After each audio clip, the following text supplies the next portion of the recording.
사도신경으로 신앙 고백하시겠습니다.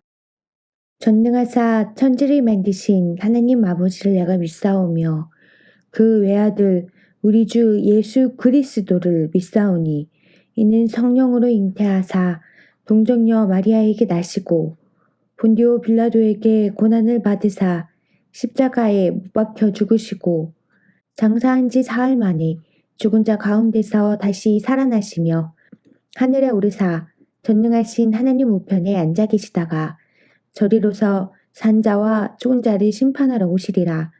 성령을 믿사오며 거룩한 공회와 성도가 서로 교통하는 것과 죄를 사하여 주시는 것과 몸이 다시 사는 것과 영원히 사는 것을 믿사옵나이다. 아멘.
(3월 31일) 수요일.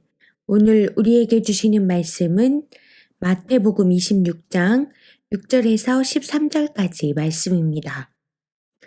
예수께서 베다니 나병 환자 시몬의 집에 계실 때에 한 여자가 매우 귀한 향유 한 옥합을 가지고 나와서 식사하시는 예수의 머리에 부으니 제자들이 보고 분개하여 이르되 무슨 의도로 이것을 허비하느냐? 이것을 비싼 값에 팔아 가난한 자들에게 줄 수 있었겠도다 하거늘 예수께서 아시고 그들에게 이르시되 너희가 어찌하여 이 여자를 괴롭게 하느냐? 그가 내게 좋은 일을 하였느니라. 가난한 자들은 항상 너희와 함께 있거니와 나는 항상 함께 있지 아니하리라. 이 여자가 내 몸에 이 향유를 부은 것은 내 장례를 위하여 함이니라.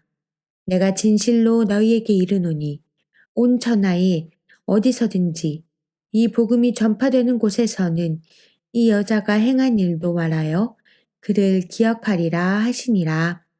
아멘. 동료와 친구의 차이를 알고 있습니까? 동료란 같은 직장이나 같은 부문에서 함께 일하는 사람을 뜻하고 친구는 가깝게 오래 사귄 사람을 말합니다. 동료가 업무적인 관계라면 친구는 마음을 나누는 관계라고 할 수 있습니다. 어떤 사람은 예수님과 마음으로 동행하려고 노력하는 반면 어떤 사람은 예수님과 일하는 것으로 만족합니다. 예를 들어 열심히 기도해서 응답받으면 그것에 만족하고 다시 돌아보지 않는 사람은 예수님과 동료로 지낸다고 할 수 있습니다. 예수님은 동료로 지내는 것과 친구로 지내는 것, 과연 어떤 관계를 원하실까요? 오늘 본문의 이야기를 보겠습니다. 예수님과 제자들이 베다니라는 마을에 있는 시몬이라는 사람의 집에서 식사하고 있었습니다. 그런데 갑자기 예상치 못한 일이 일어납니다. 한 여인이 예수님께 다가오더니 값비싼 향유를 부은 것입니다. 당시 향유를 손님의 머리에 부어서 존경을 표시하는 문화가 있긴 했지만 이 여인은 병에 들어있던 향유 전체를 쏟아 부었습니다. 그는 예수님께 자기 마음을 모두 드리고 싶었던 것입니다. 이것을 본 제자들이 분노합니다. 무슨 의도로 이것을 허비하느냐? 이것을 비싼 값에 팔아 가난한 자들에게 줄 수 있었겠도다. 그러나 예수님은 오히려 제자들을 나무라시고 여인을 칭찬하십니다. 온 천하에 어디서든지 이 복음이 전파되는 곳에서는 이 여자가 행한 일도 말하여 그를 기억하리라. 왜 그러셨을까요? 예수님을 보는 시선이 달랐기 때문입니다. 제자들은 예수님을 함께 일하는 동료로 생각했습니다. 그래서 더 많은 열심을 보였지만 결국 책망을 받습니다. 반면에 여인은 예수님을 동료가 아니라 마음을 주고 싶은 친구로 보았습니다. 그랬더니 감사와 축복으로 응답받는 인생이 되었습니다. 우리는 예수님을 어떻게 보고 있습니까? 함께 일하는 동료나 나를 위해 일해 주어야 할 동료로 보고 있지는 않습니까? 예수님은 우리와 마음을 함께하는 친구가 되기를 원하십니다. 그리고 친구가 되면 영원히 복된 인생이 될 것을 약속하십니다. 이제 우리가 응답할 차례입니다. 예수님과 친구가 됩시다. 항상 동행하며 언제나 기도합시다. 예수님과 친구가 되어서 우리의 열심이 감사와 축복으로 응답받는 인생이 되기를 축복합니다. 묵상 질문. 항상 기도하면서 예수님과 동행하고 있습니까? 오늘의 기도. 사랑의 주님, 우리를 사랑해 먼저 친구가 되어 주심을 감사합니다. 필요할 때만 주님을 찾는 것이 아니라 언제나 주님과 동행하게 하옵소서. 말씀을 가까이 하고 쉬지 않는 기도로 동행하며 주님의 인도하심을 믿고 찬양하는 인생이 되게 하옵소서. 예수님의 이름으로 기도합니다. 아멘.